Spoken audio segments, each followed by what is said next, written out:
It's really wonderful to welcome everyone to the second of this year's Fellows Talks, which are curated by Sinetemba Twalo under the title A Vocabulary of Senses. And today it gives me a pleasure to welcome Bulumko Mbete, who is today's fellow. And we're looking forward to her session. It is interactive, and I think it speaks to the spirit of creative knowledge resources in the sense that we want to have the more conversational, dialogic sessions. And so it's very exciting for us. Snetemba, I'll hand over to you to facilitate the session. Hello, everyone. So I will start by giving a short biography of Bulumko's practice and maybe touch a bit on her latest project, Memory Proceeding, and then I will hand over to her. So today we have, as opposed to last time, we have a more interactive session where Bulumko will be leading us through a writing process that also touches on aspects of her practice. And then we'll have a discussion after the 45-minute period of presentation. So I'll begin by giving a brief intro of her biography. Bulumko Mbete, born in 1995, is a Johannesburg-based artist, Pittsburgh-based artist and writer with multicultural heritage. Mbete completed her BFA at the Michaelis School of Fine Arts. She undertakes research in different forms of craft and design making. These methodologies are predominantly performed by women in Southern Africa. Bulumko is interested in materiality. Through using textile, beading, natural dyeing, and weaving, she creates a framework to communicate generational traditions and gestures of love. Mbete's interests expand into ways of engaging with the archive and using the archive for creative storytelling.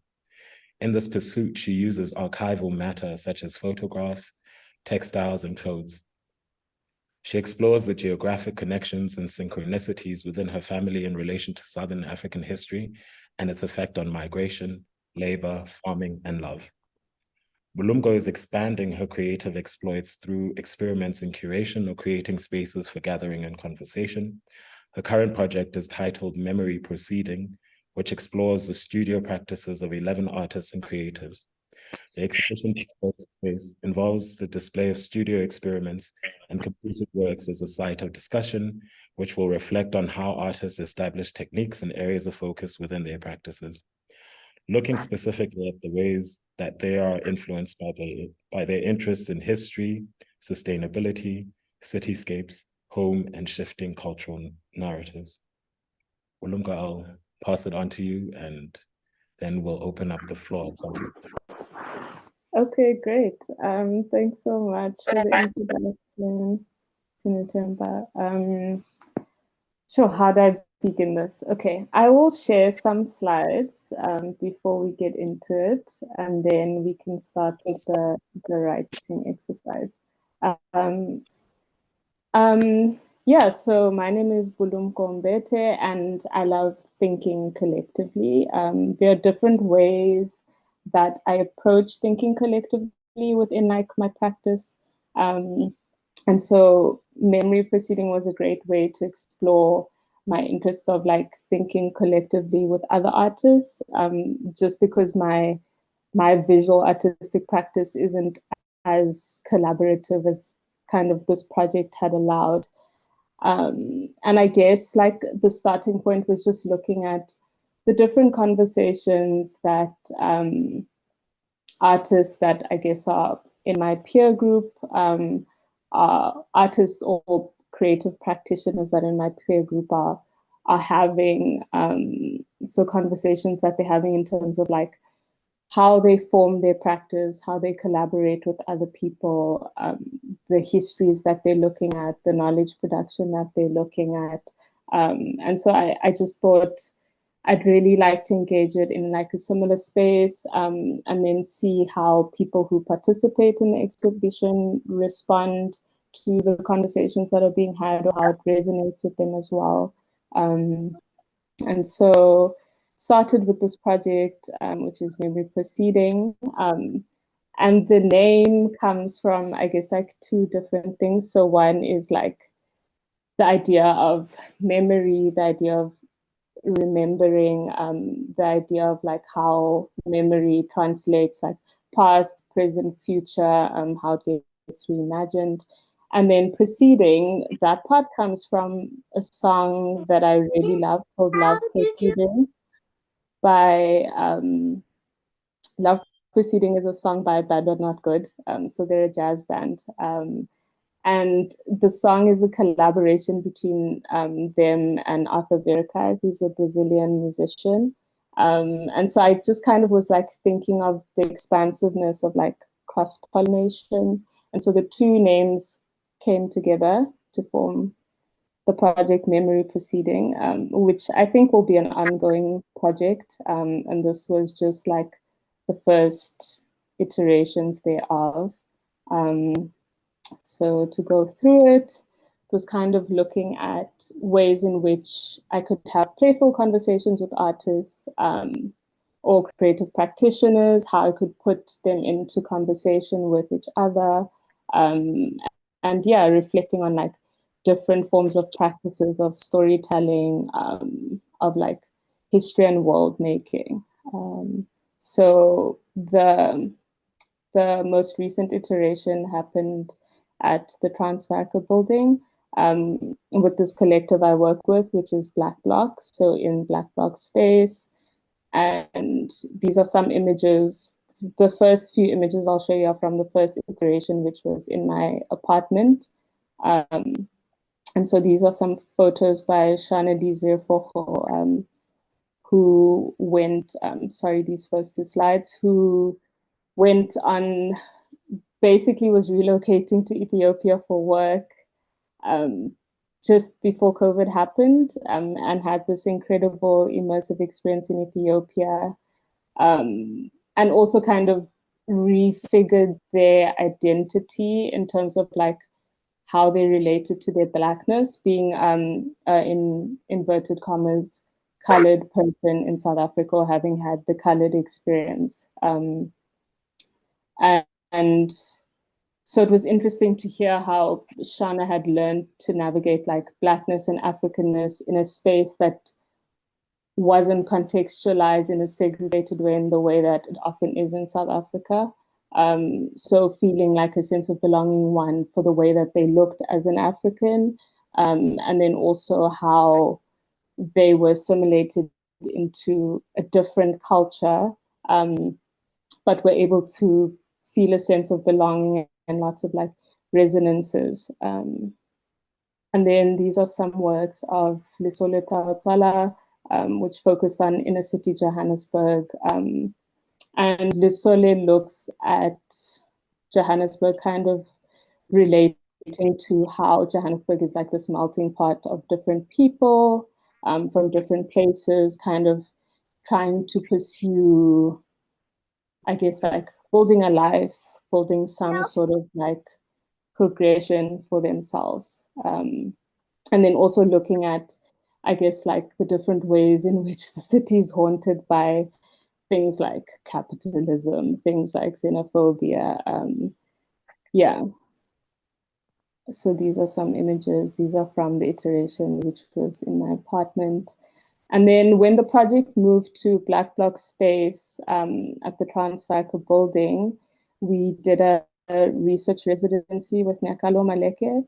And Nyakalo kind of responded to the residency by creating this installation, which was a conversation between her own works alongside having integrated the works of other artists. So this is a way in which she does work in her installations, is like collaborating with different artists.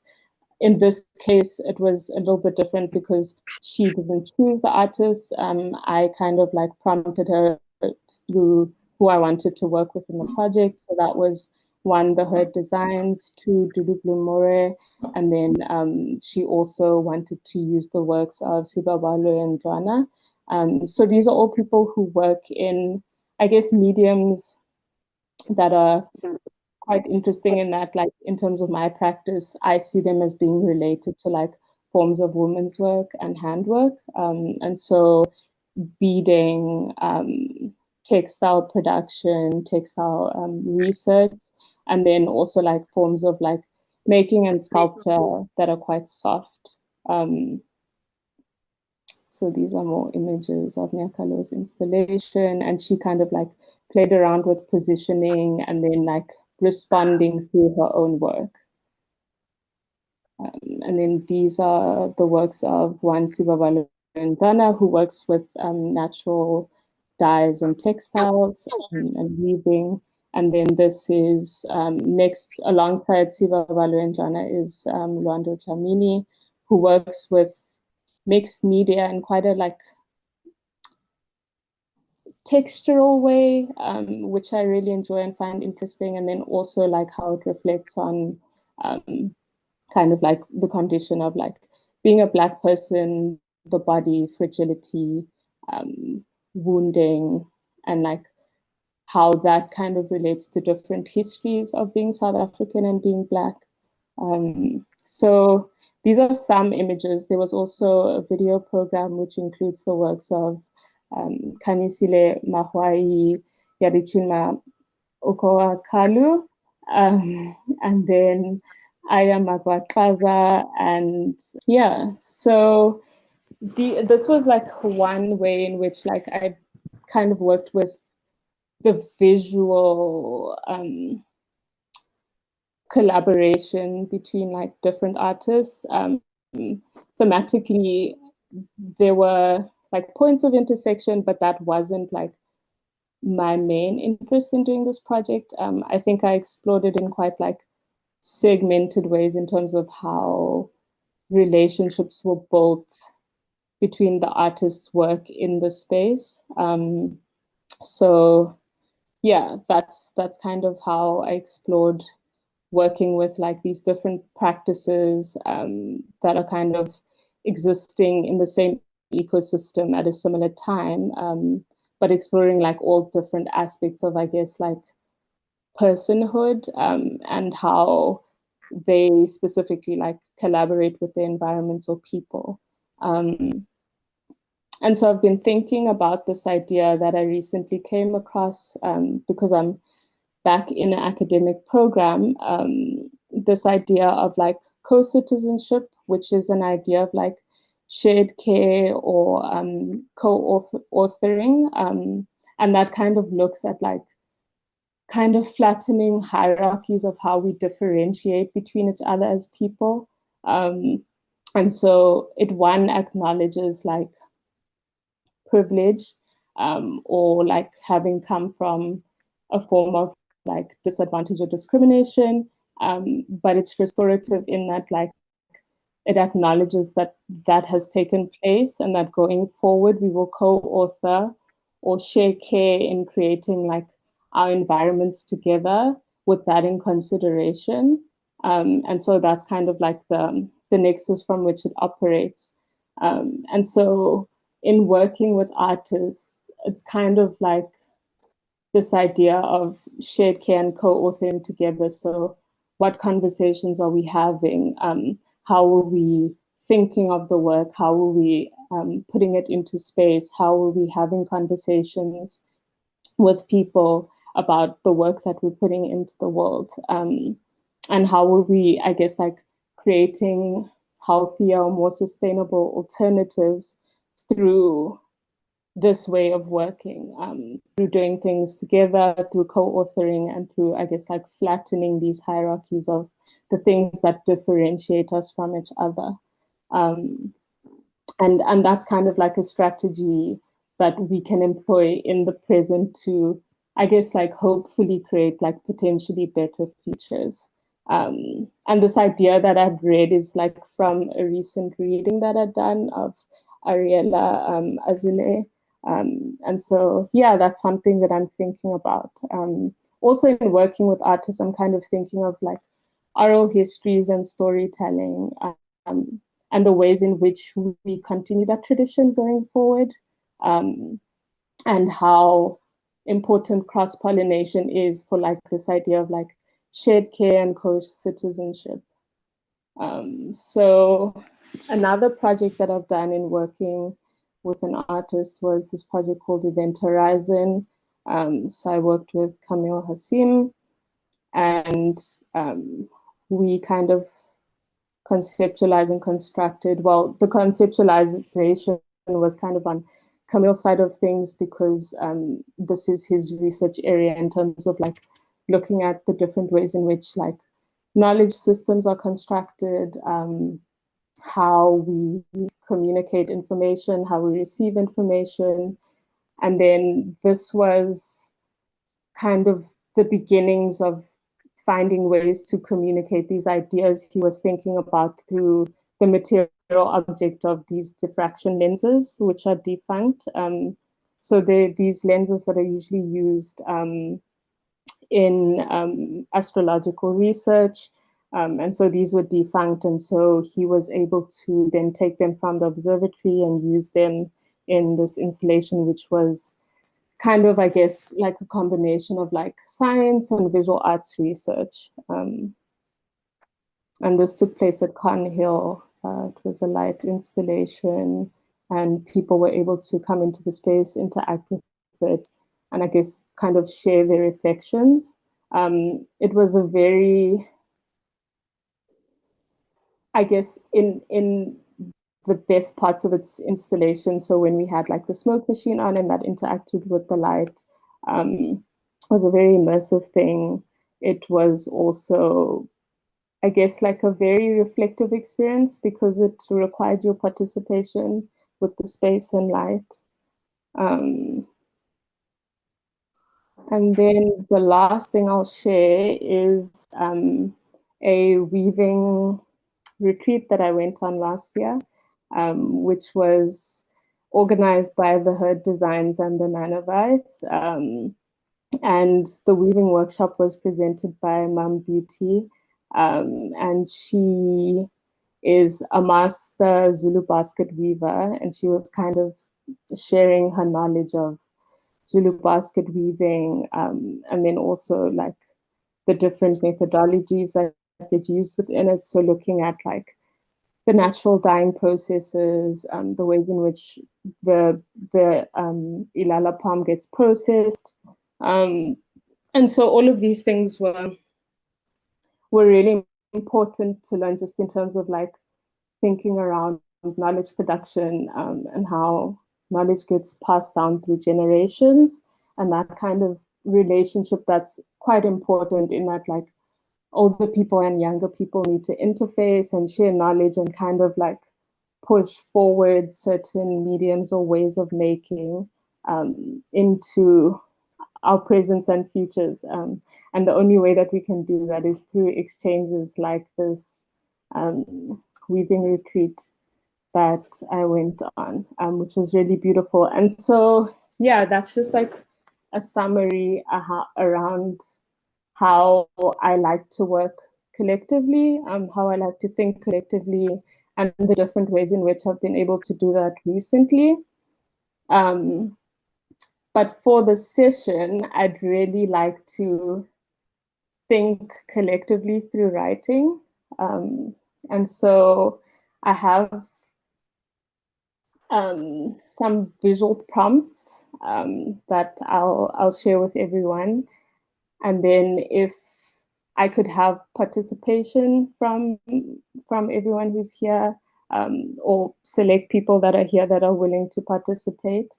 I'm kind of going off of an exercise from a writing workshop that I experienced recently. So this isn't my thing, but I thought the process was quite beautiful, and the kind of ways of thinking that it opens up that you don't always indulge was quite beautiful, and that it didn't take up too much time or space, but allowed a kind of introspectiveness and vulnerability in its process in quite a short amount of time that made one more open to doing it more frequently. Not to say this is a value judgment and that any of you would experience it in the same way, but I just thought it was a way to think about writing, co-authoring, or sharing care through sharing our stories. So I'm going to share two images. Both of them are archival. And in some ways, they're part of my family archive. So, okay, I will share the images. So this is the first image.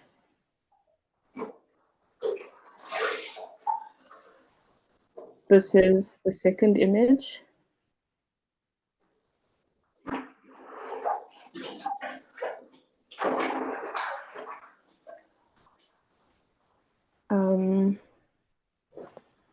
And so what I'll do is I'm going to stop sharing my screen now.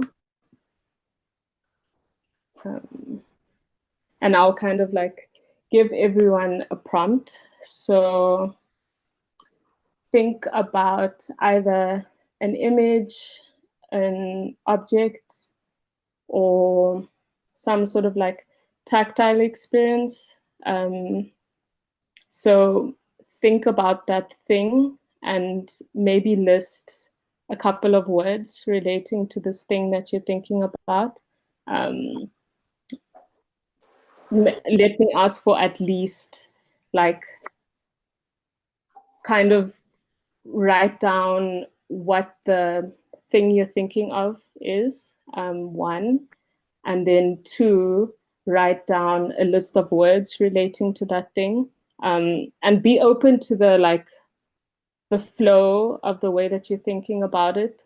So, for example, with those images, perhaps you could say like older woman, blanket, speak to color, speak to how it makes you feel, or like the picture of the people embracing like joy, where you think they're located, the time period, like that kind of stuff. But think about it either in response to those two images that I shared, or either to something that you're physically responding to in your environment or within your thought process.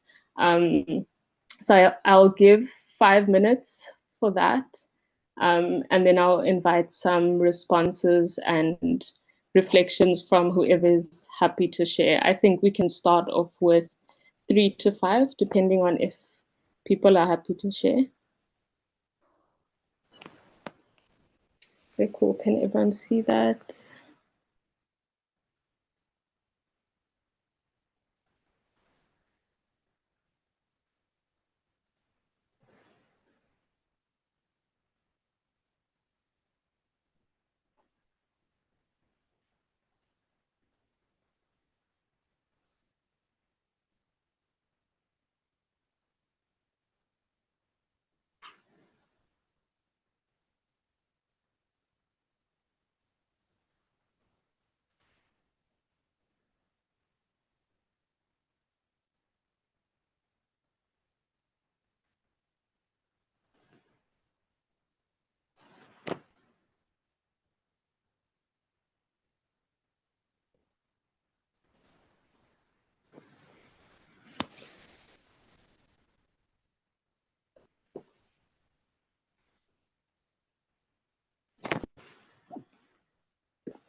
Okay, so we're coming up to the end of like the 10 minutes.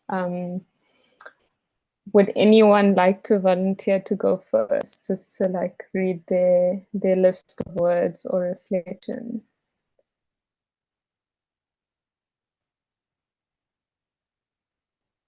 Maybe I'll begin the session. Okay. Well, the first image I thought of was, I'm assuming it's your grandmother. I'm not too sure. I was more, I guess, beleaguered by the colorful patterns of the textile against the stark background, the intimacy of the domestic environment, the appearance of the figure looking radiant and resplendent. It was interesting. I'm also interested in her, I guess, her posture and also her, I guess, her looking into the camera and almost also enamored by, I guess, the observation itself. The second image, the only statement or sentiment I had was that it was a vicarious expression of joy, particularly in the embrace itself. The background of the image looks almost administrative and bureaucratic. It almost seems like the policeman. I'm not too sure. Yeah, I'll leave it there. Yeah. Yeah. Would anyone like to go next?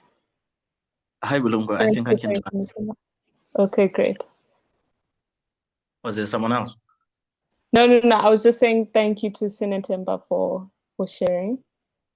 Okay, sure, cool. So I wasn't sure if I understood what you were saying, but I think I'm fairly on the right path. So what quickly came to my mind, the list that I have, I'll just read it out, is family, bond, united or reunited.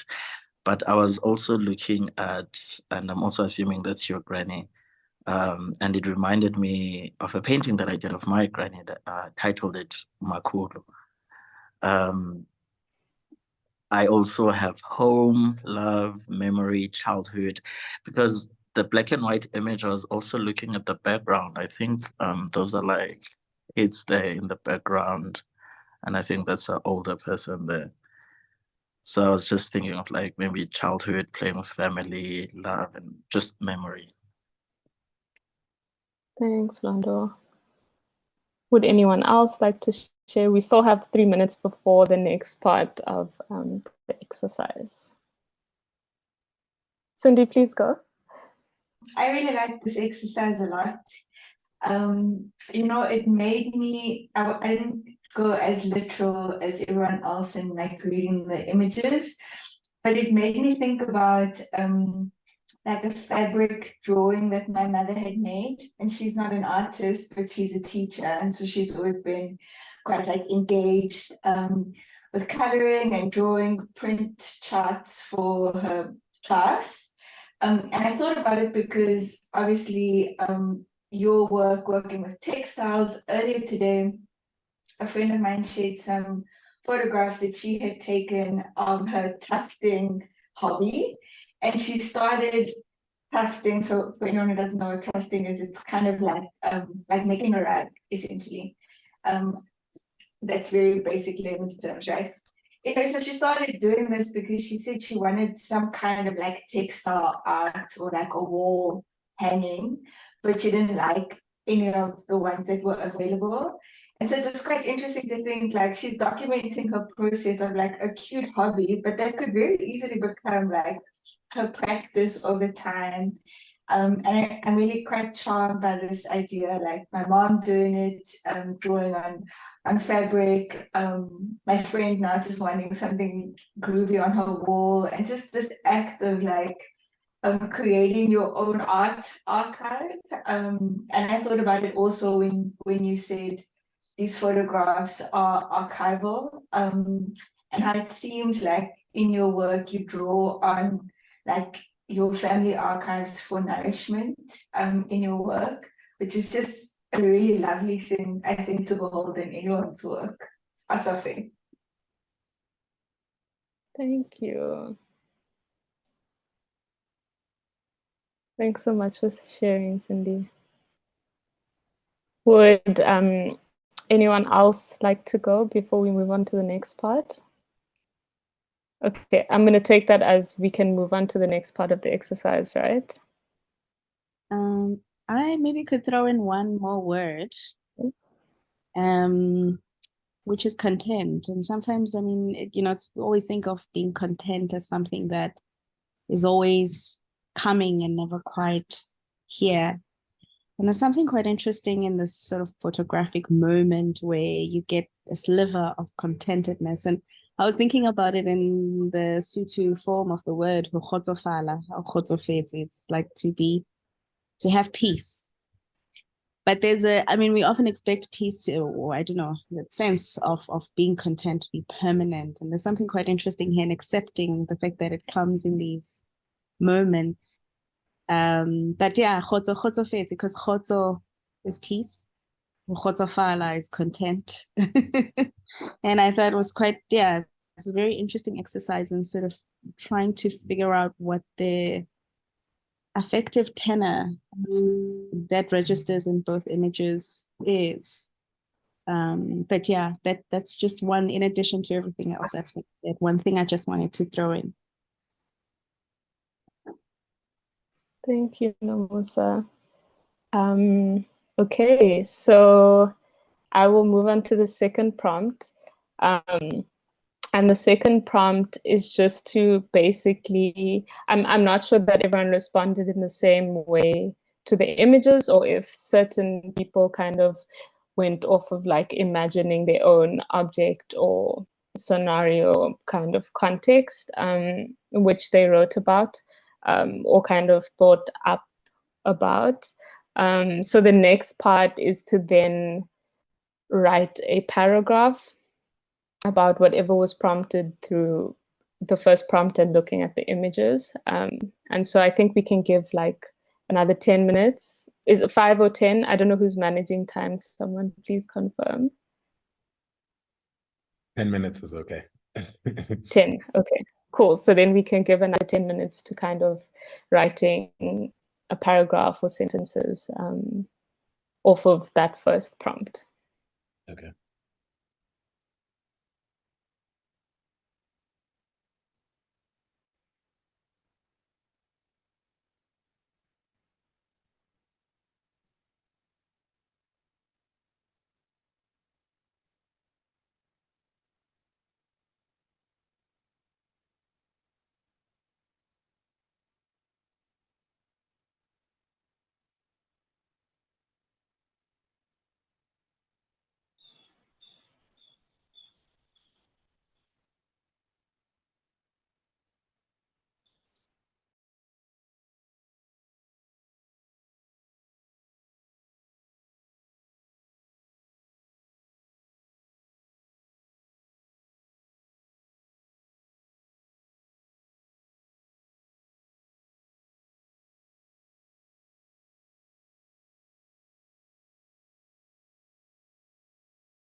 Okay, cool. So we're coming to the end of the 10 minutes. We still have a little bit of time left, but I thought like we could start sharing. So any volunteers? Okay, maybe I'll volunteer to begin the conversation. Okay, well, yeah. Okay, let me begin. Memory, its intimate imbrications without being in and of the world. A certain domesticity, not unlike a second skin, layered, visceral, and omnipresent. I draw on your presence, letting it intimately overwhelm all aspects of my senses. I linger within this moment, hoping the movement from here to there will quell the sprinting mind. And yeah, that was kind of like all I could touch on. Thank you. That was so beautiful. Taruna, I know you wrote something. Please share.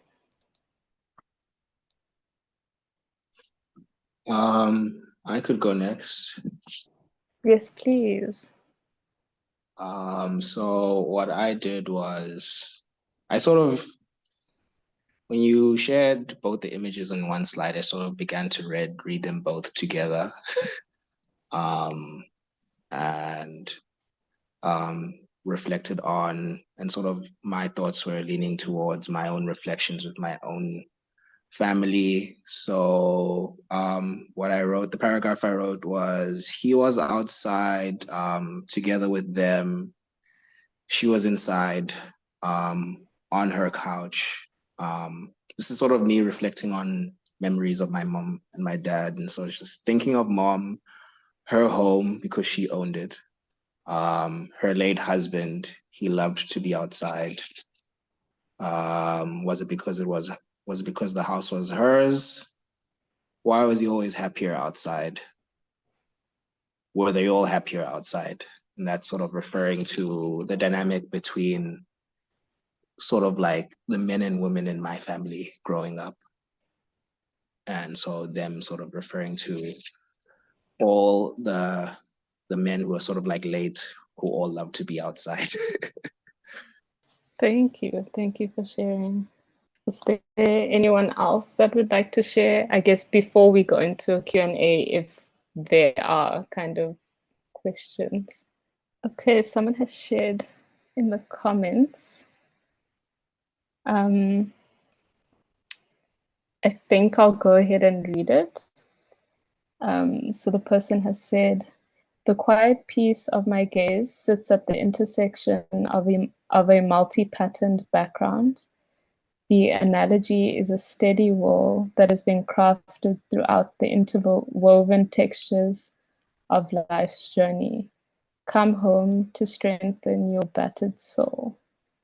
Thank you for sharing. I know this is a big exercise in vulnerability, just in the way that like it's reflective. So I will go ahead and share kind of my reflections on this exercise. So I did this a while ago, so I just will read my responses. So my response to the first prompt, which was kind of like looking at words which relate to, I guess, the imagery or the ideas that I was thinking of, and prompted by when looking at the photo of the person who's actually my great-grandmother, was the following. So it goes home, object, domesticity, blanket, pattern, history, traces, one home to the next, one nation to the next, personhood, form follows function, meaning making, ceremony, gesture, love, heirloom, generation, movement, migration, checkered, grid, map, mapping, color, design, formlessness, body infrastructure, furniture,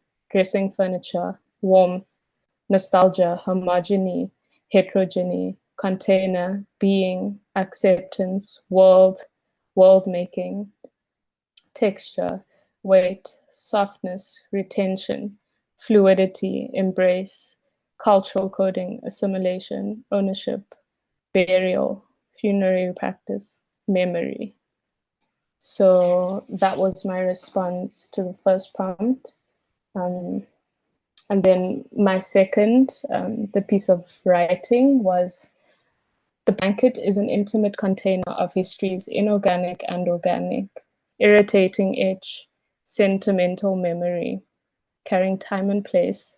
I think of her, paternal grandmother. I think of him, paternal grandfather. My preference is to think of them, maternal parentage. They bolt their roots inside me much stronger. So yeah, those were the results from me doing this exercise. I don't know if there are questions or some sort of like points of discussion that we could all engage on next. I don't want to move away from this exercise because I feel it's somewhat generative. But I thought maybe the first question I would ask you, okay, Kiani has their hand up. Maybe I will I will allow for them to propose the first I'm happy question. to read my passage. Can you hear me? Yeah. Sure. Family is a tapestry woven with the threads of shared memories. Within the fabric of our lives, these memories are vibrant colors that bring warmth and depth to the very narrative of our existence. They are the echoes of laughter around the dinner table, the whispers of secrets shared in the night, and the countless milestones that we celebrate together. Memory is a treasure chest in which we unlock moments of nostalgia that reveal the precious jewels of our family's history. It's the scent of our favorite childhood food that takes us back to the kitchen of our grandparents. It's the sight of an old photo that resurrects the smiles and stories of those that we hold dear. Thanks. Thank you. Thanks for sharing. I guess I had alluded to how generative the exercise was, and kind of piquing our interest and also thinking about the writing process and what it might allow also, and what, you know, like it's jostling, I guess, with or the effective proximity of the images themselves and the words and thinking with words might possibly impel.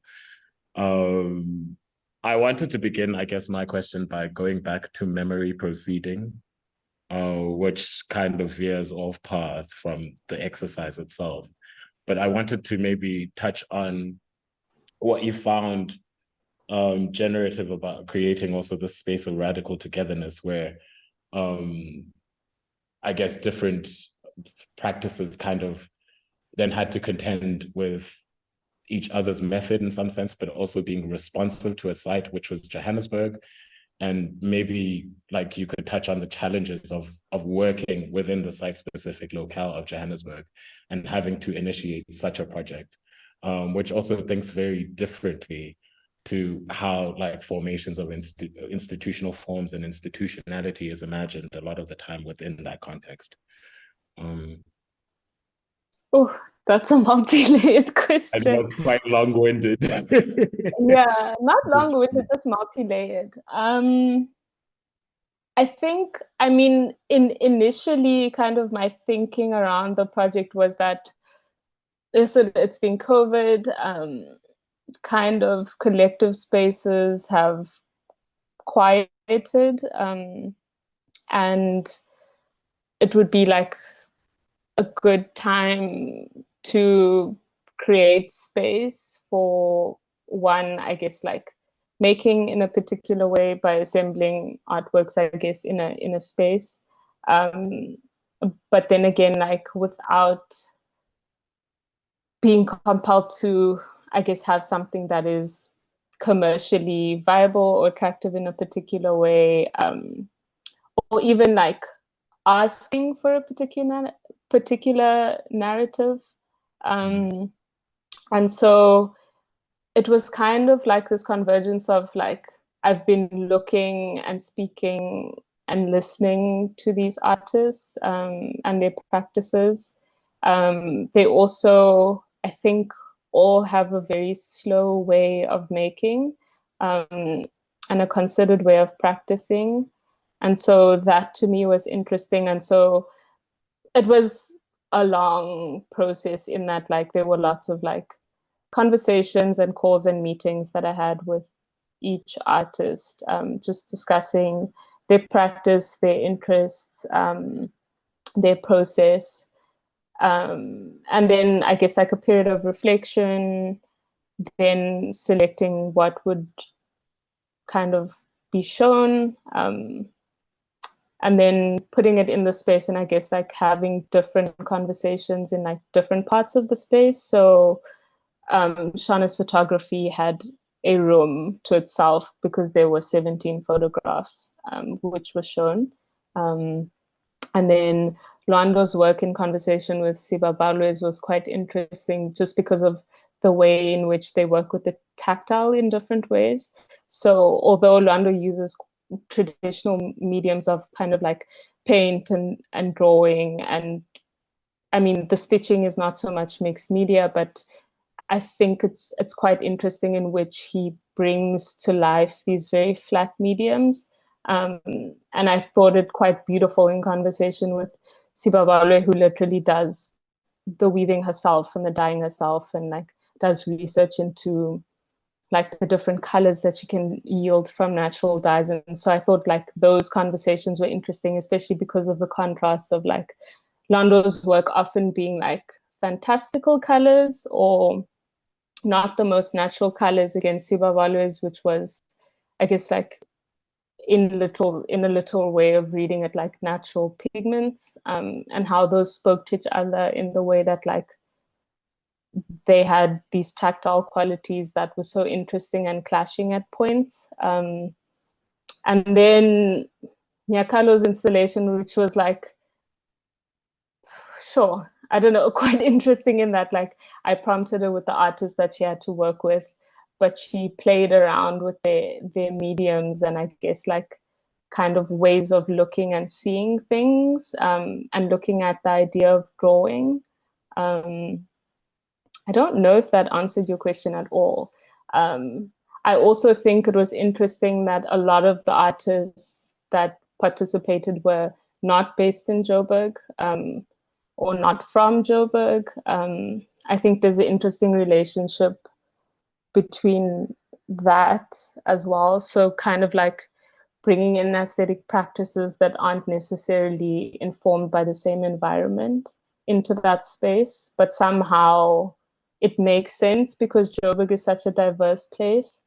And I thought just looking at these visual languages, it was so interesting to see similarities and divergences, and to not expect it to look a particular way, to not expect the show to be super finished or pristine, or yeah, I don't know if that answered the question. You touched on the prompts that you've given the various artists, so I would maybe be interested in knowing how did the processes of collaboration occur between them, and how did they find them having to relate to each other's ways of working, I guess. I mean, so that like particularly only took place with Nyakalo because she interacted with Dudu Bloom and Mbali from the Herd Designs. So because Nyakalo put the installation together and was kind of like in conversation with their works, she had some questions and prompts that she wanted to share with them. Let me actually look those up. So prompts that Nyakalo had for Dudan and Bali was kind of like, one, physical space. So how does being in the urban space today continue to change or influence the kind of work we are making now? If yes, what is it and how? If not, why not? Are you making work for that space? What does it look like? Two was, I'm very much interested in how the idea of something that is handmade resonates within each of our works. Beading, textile, and stitching becomes a commonality in our approaches. And then questions to consider were, how has space contributed to how you bead, stitch, or bind? And then, do you notice how you weave or bead being changed by the environment around you?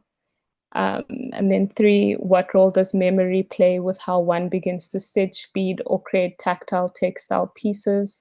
Where does this voice come from for you? Her third question was communication.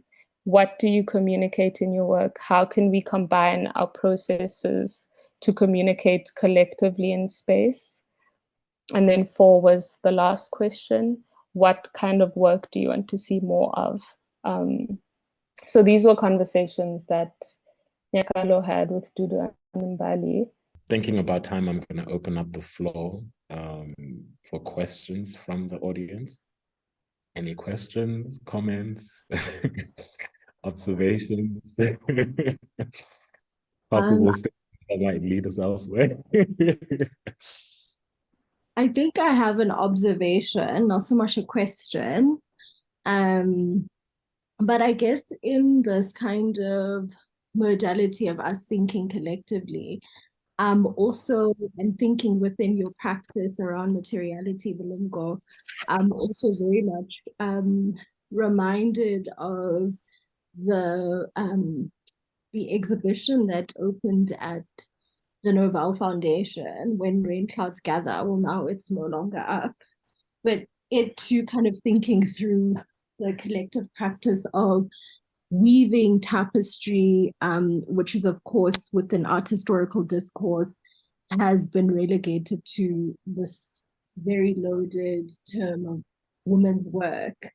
And even thinking about your own practice where you take out the archive really and the intimate archive of your family to think about rituals of remembrance.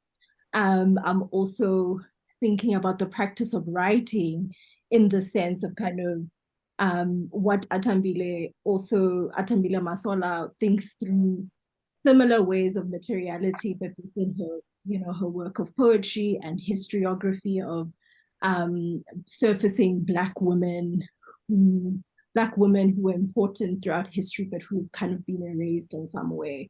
And this kind of lexicon of Ukuzilanda, and thinking about how these rituals of remembrance are also a way of thinking about past, present, future, that also expand our vocabularies of thinking about art in the context of Africa, and the archive and archival practice, especially the kind of memory-laden, the kind of memory-laden materiality in tapestry, for instance, like weaving, even in its form, kind of being layered with moments of rituals through the practice itself and the collectivity of being in company with other people, and of course the medium itself being passed down generations,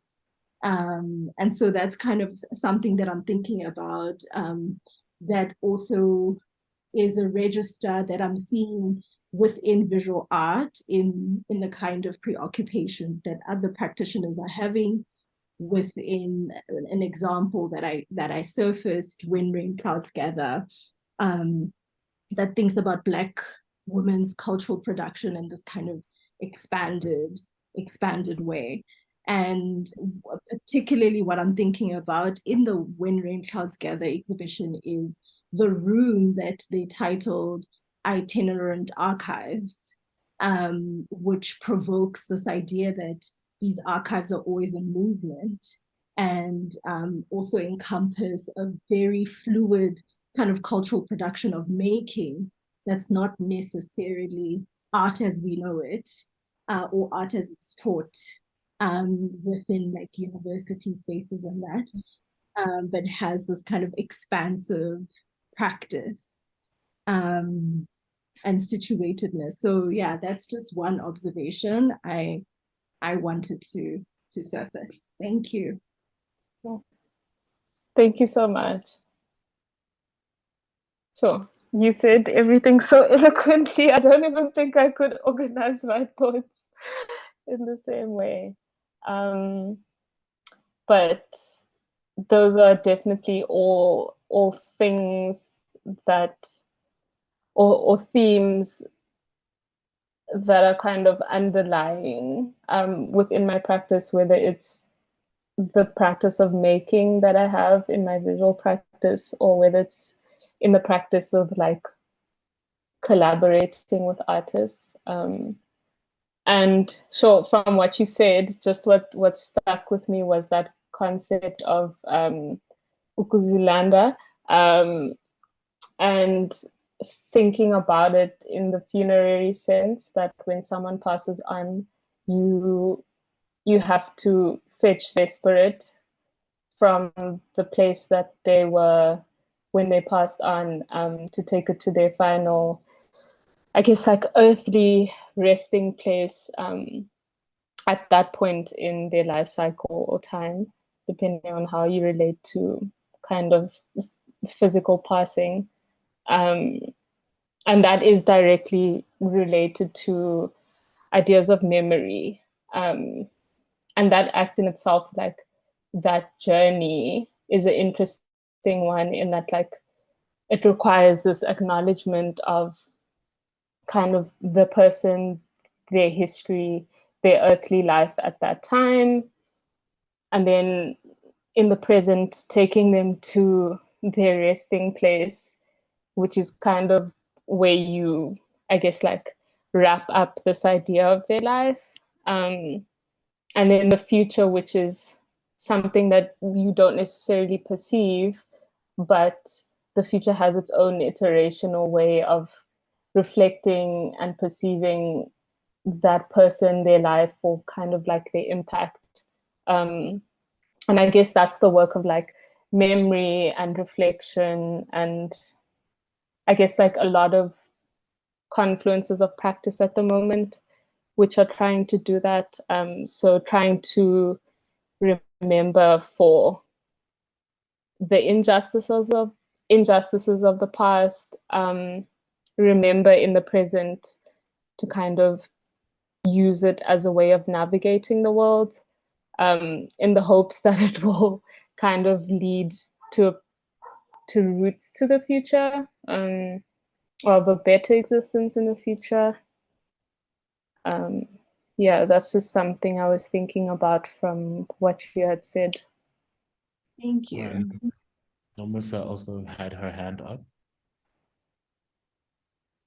I guess, thanks. I guess it was a question around the notion of co-citizenship that you'd mentioned earlier. And I was wondering, in the experience of the exhibition, I mean, apart from the, earlier you were talking about the spaces in Joburg, there was also, of course, the installation in the apartment.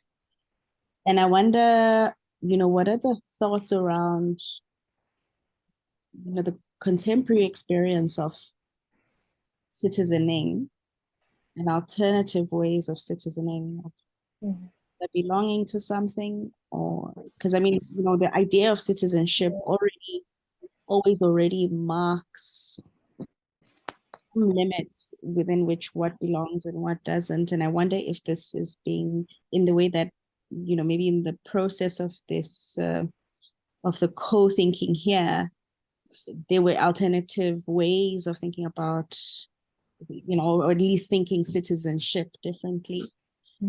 But yeah, I mean, it'd be nice to hear some reflections on that, co-citizenship as co-thinking, but with such troubled experiences and troubled meanings of citizenship. How did artists sort of, pull out different meanings from that?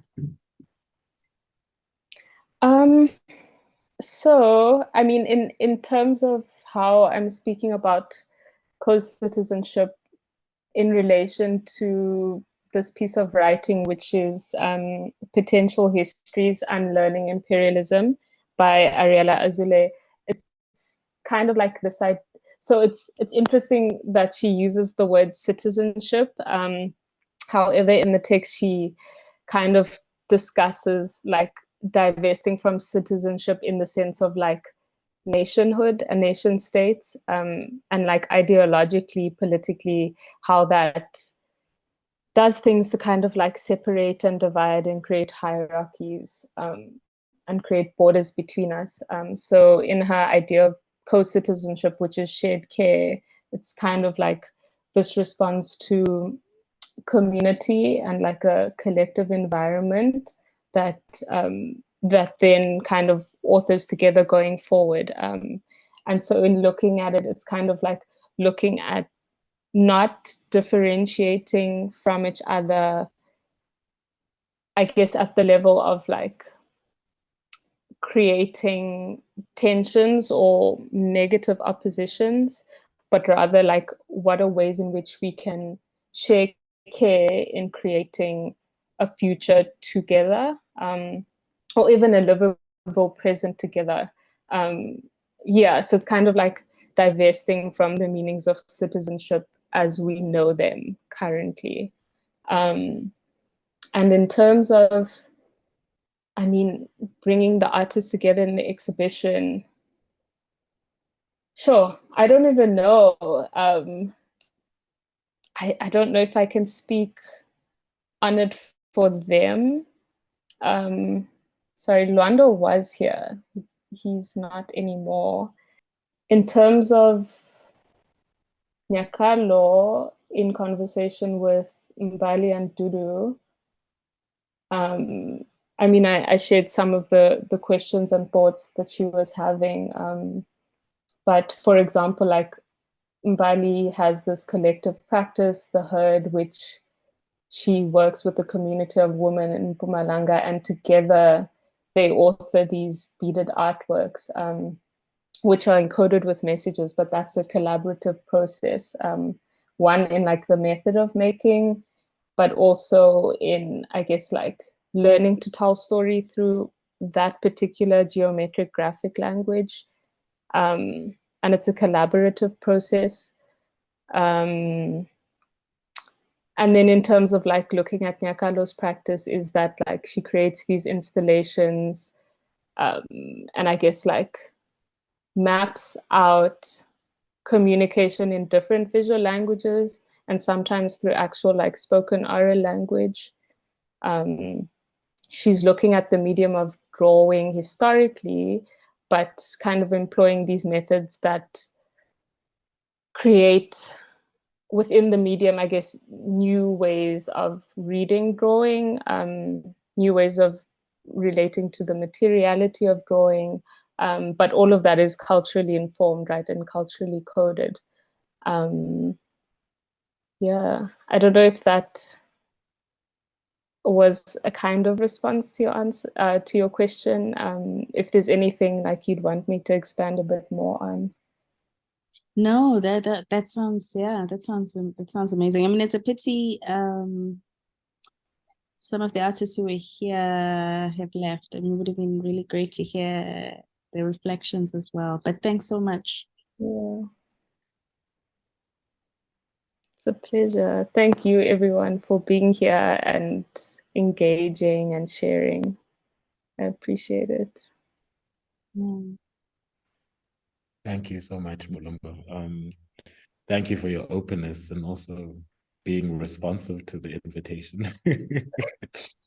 Of course. It's a very productive space and interesting space for us to think around ideas and also reflect on your practice in some part. I'm very, very grateful and honored actually to have this moment with you and everyone else in the room. Yeah, and hopefully there are more discussions that follow from this. I'll pass it on to Nomosa to close.